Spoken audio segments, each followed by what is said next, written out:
بڑا بڑا آپ جتنے والد صاحب جتنا مرضی بھی سخت بولے، اللہ کہتا ہے اف نہیں کرنی۔ یا رسول اللہ صلی اللہ علیہ وسلم والدین ظلم بھی کرے تو خدمت کر دی؟ تو پوچھنے والے نے ایک دفعہ پوچھا، حضور نے 3 دفعہ فرمایا اگرچہ ظلم بھی کرے، اگرچہ ظلم بھی کرے، اگرچہ ظلم بھی کرے، تم نے بہرحال ان کی فرما بردار۔ جو ادب والی جگہ ہے وہاں ادب ہی ہوگا، دوسرا کچھ ہو سکتا نہیں ہے۔ اپنے مزاج سے ادب کو کبھی نہ نکلنے دیں، اور جب بے ادبوں سے بھی ملے نا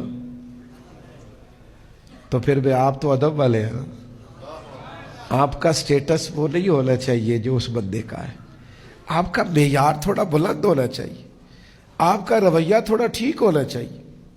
مجھے کھا گئی اس شخص کی بات جسے بڑے تنزیہ طور پر کسی نے بیت اللہ کے سامنے کہا اب توبہ کر لے۔ وہ بھی غصہ کر سکتا تھا لیکن کوئی ادب والا تھا، اس نے کہا یار تو دعا کرنا، میں توبہ کر رہا ہوں، وہ میری قبول کر لے۔ اس نے تنزیہ کہا چل کر لے توبہ، بڑی ہو گئی، کہنے لگا تو دعا کر وہ میری قبول کر لے۔ تو محسوس ہوتا ہے کسی نے تربیت دی ہے، کسی نے سمجھایا ہے، کہیں سے سیکھا ہے، کسی کی نظر سے اس نے فیض پایا، کسی کے چاہنے والا ہے، کسی سے پیار کرنے والا ہے، کسی کی نگاہ سے اس نے کچھ حاصل کیا۔